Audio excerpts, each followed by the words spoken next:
Hi, I'm Nicole Chenard, award-winning dietitian and passionate performance coach for active duty and military veterans, athletes, and executives. Here to talk to you today about nutrition and brain health. I got a call from General Fred Franks this week, who I worked with at the home base program in Fort Myers many years ago.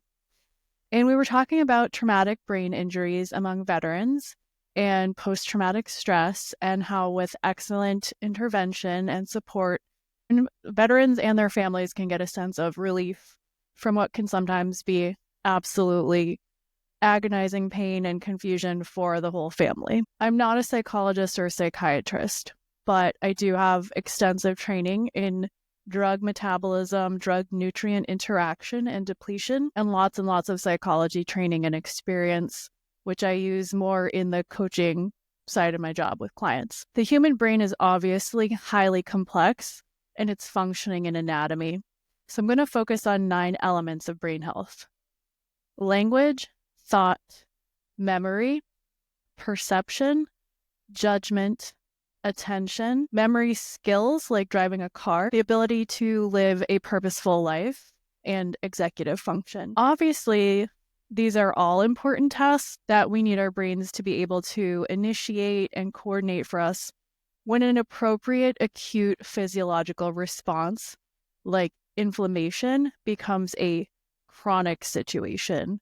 It becomes an imbalance, which is now inappropriate and hindering any or all of those 9 critical brain functions. Inflammation is our body's natural response to injury, infection, or irritation. So we do want it to happen in an acute fashion. It's a key player in heart disease, diabetes, and other preventable chronic conditions, though. And chronic inflammation is a problem and can stem from unresolved infection, injury, stress, obesity, lack of exercise, tobacco use or exposure, alcohol use, a stuck lymphatic system, environmental toxins, and or other poor lifestyle situations, whether they're inflicted upon you or something you could get out of in your own autonomous ways. How do we know the brain is chronically inflamed?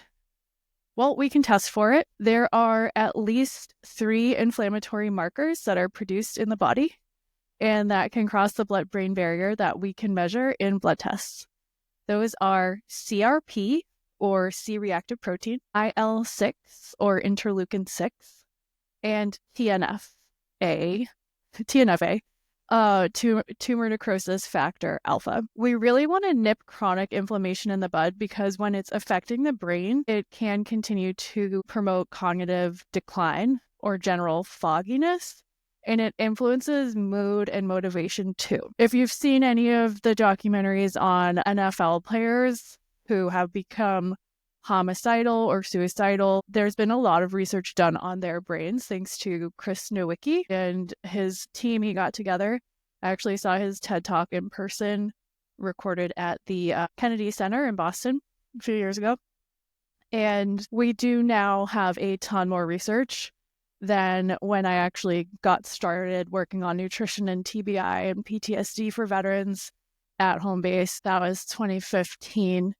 So we have a ton more information 10 years later. We know what the potential problems are regarding chronic brain inflammation. What are we going to do about them? You've probably heard of the healthy triangle or wheel or circle. So I want you to remember these factors that are always involved: nutrients from food, exercise, and sleep.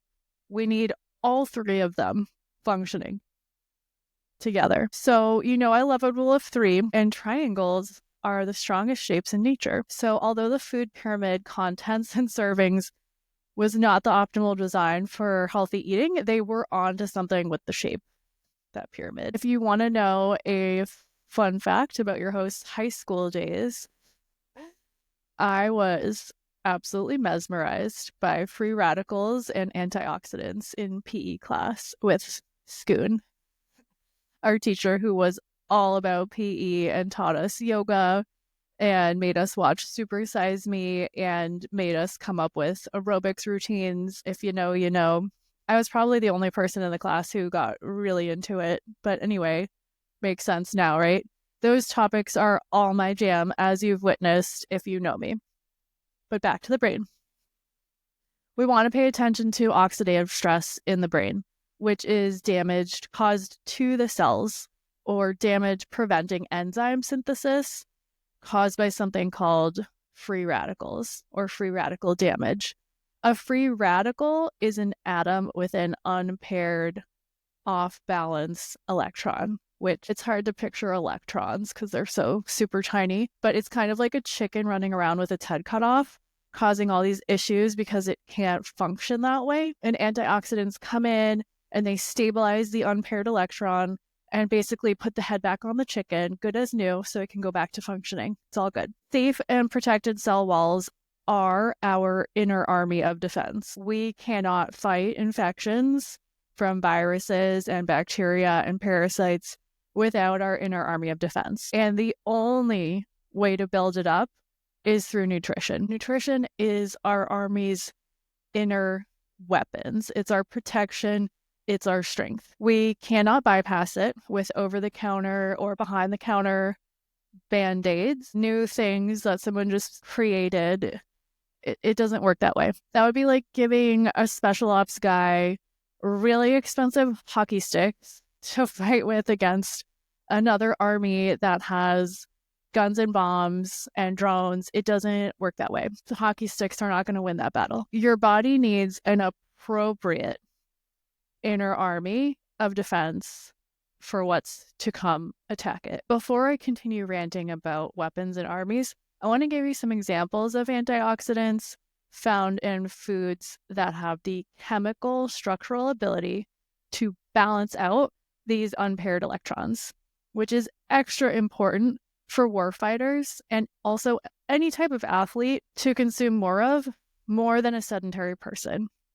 So if you're an athlete, if you're in the military, if you were in the military, if you live near any kind of military base, if you're constantly around chemicals that you're exposed to at work, you need to listen and pay attention to this. Athletes undergo more cell damage simply by undergoing the act of exercise because our muscles break down so that they can rebuild. Okay, so that causes an imbalance and unpaired electrons naturally. So that pertains to my professional athletes, my college and high school athletes, my weekend warriors, marathon runners, and especially my special ops, special activities guys who have the added potential oxidative stress and unpaired electrons that come with the territory of blast exposure, breaching, head trauma, whether he got physically hit with an object or from a wave or was exposed to burn pits or any type of chemical burning or byproduct on or near a military base or site where they're most likely to happen. 5 great examples of antioxidants found in food and beverages are beta-carotene, which you can get from eating carrots, sweet potatoes, cantaloupe, so your orange foods. That's how I like to remember beta-carotene. Lycopene, that's number 2, which you can get from eating tomatoes, tomato products like tomato sauce. So cooked tomato actually has a higher potency of lycopene. The lycopene is changed in its structure, so it's actually more protective. And I'm also going to add a list of foods containing the most lycopene per 100 grams on the blog post connected to this episode that you will find on NicoleChenard.com and on my Instagram account, which is at Nicole.Chenard, just so you can have a visual if you want it. So these are your red and pink foods that contain lycopene, if it's easier to remember that way. I'm a visual person and an auditory person, so I like to have both when I'm learning something new. And lutein, another potent antioxidant, can be found in green peas, broccoli, and spinach. So those are your greens, very important. And then EAGCG or epigallocatechin, gallate, can be found in green and black teas and polyphenols. Polyphenols is a blanket term for an important crew of naturally occurring phytochemicals that have antioxidant properties. aka help equip your inner army with the weapons they need to help you out of disease's way. Polyphenols can be found in red grapes, apples, oranges, cranberries, soybeans, peas, onions, strawberries, spinach, almonds, walnuts, pistachios, dark chocolate or cocoa, and spices such as cloves, cinnamon, turmeric, cumin, and ginger. Herbs contain polyphenols too, so it's important to add herbs to your daily eating routines, including basil, parsley, peppermint, rosemary, sage, and thyme. I'm a really big fan of adding rosemary and olive oil and a little garlic, salt, and pepper to my homemade potato and sweet potato steak fries. And I like to add cinnamon or pumpkin spice to my coffee, which pumpkin spice contains a mix of spices, so it really adds a lot of flavor and makes the flavor pop. One of the main protective roles that polyphenols have is they improve glucose homeostasis. So that's your blood sugar balance, and they help decrease insulin resistance. Sugar is only an issue when it's roaming around your bloodstream, not getting into cells and being used for fuel. It's kind of like if gasoline was outside the pump and outside your car. That's not where we want it. It's not safe. It's going to be a real problem. We absolutely need it, and we need the fuel in the right places so it can do its job safely. So eating and drinking more foods and beverages that contain polyphenols can help you naturally control your blood sugar. For any active duty military or veteran or athlete who has had a head trauma, TBI, or concussion, this is extra important to focus on, especially immediately after the blow, because the blood-brain barrier is the most fragile at this time. That's the barrier that keeps toxins out of the rest of your brain. So it's kind of like your security system, and at this point, it's not operating on full security. So we need to control more of what we put into our bodies. And anything crossing that blood-brain barrier that shouldn't, like too much sugar at once, or alcohol or caffeine, will be the most irritating and contribute to more inflammation and delay of healing, and probably lots of headaches and prevention of sleep, really good sleep, which you don't have time for. So we don't want this. We want to prevent it. Polyphenols also play a role in carbohydrate metabolism and homeostasis of triglyceride levels, so liver function as well, which is a major part of our detox system. Since the brain has limited ability to combat oxidative stress, we need to help it out as much as possible via nutrition, sleep, exercise, and environment. One of the easiest ways to do this is to plan to have phytochemical, phyto meaning from plants, phytochemical-based antioxidants like sweet potatoes, green tea, red grapes, berries, tomato sauce, onions, herbs, and spices. On the flip side, what's making your inflammatory status worse?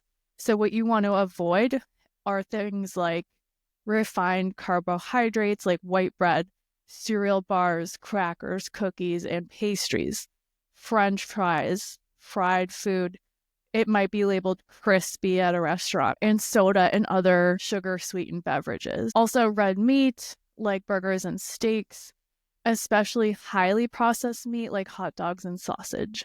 And then margarine, shortening, and lard, and alcoholic beverages like beer, wine, and liquor, and also energy drinks. That's a big one. If you want to heal your brain, stop getting those crazy distracting headaches and have a good night's sleep, focus on anti-inflammatory foods like omega-3 containing salmon, mackerel, sardines, walnuts, turmeric, blueberries, tomatoes, dark leafy greens, nuts, olive oil, dark chocolate, and tea. Plan your meals and snacks ahead of time. Stay balanced. Bring food with you no matter where you're going to avoid having to stop somewhere inflammatory for a quick meal. And eat well, think well, and feel better. Also, if you or your veteran loved one are having trouble getting motivated to eat anti-inflammatory foods or eat at all, plan to eat with someone or plan to eat with your veteran friend or loved one. There have been times when I've had special ops patients who have gone through extensive surgeries, and I got called in because he's had an unintentional weight loss of 20 to 80 pounds, and the medical team doesn't know why. After talking to him, I noticed the pattern of him eating healthy meals regularly when his wife is visiting him, and he admits he was having little to no motivation to eat anything at all, really, when she's not there. There is a really big social aspect to eating. So connect yourself and your veteran friends to other people at mealtimes. Do not underestimate the power of this. You have the power of changing someone's life by eating a meal with them.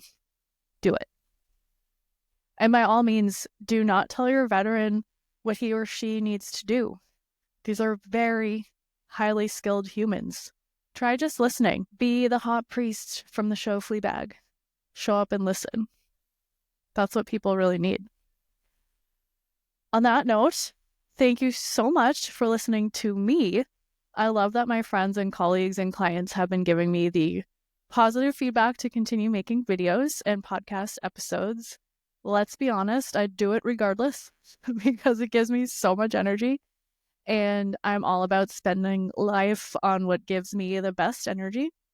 I really do appreciate all the feedback. This podcast was created for you special operators and family members and my veteran friends when I was trying to come up with an innovative way to deliver to you the best health information wherever you are in the world, whenever you have the ability to listen. I hope it makes you feel a little less alone hearing a familiar voice on your headphones as you do the challenging tasks you've been given while being away from the day-to-day comforts most people take for granted. I really appreciate you, and you are always welcome to connect. In the meantime, keep the requests coming and go have a meal with someone who has really good energy. Thanks for listening to this episode from start to finish. If you have any questions about the topics covered in the show or would like to follow my work, please find me on Instagram at nicole.chenard or my website, nicolechenard.com. I answer all messages, so don't hesitate to reach out. Also, I'm looking forward to getting episodes out now on a minimum of a monthly basis. So stay tuned for the next episode coming soon, anywhere you like to listen to podcasts, and also on YouTube. And don't forget to hit the follow or subscribe button on your favorite podcast platform so you'll get a notification when the next episode is released, and it'll help my show grow. Thank you so much. I'm Nicole Chenard, and I look forward to sharing more info with you soon.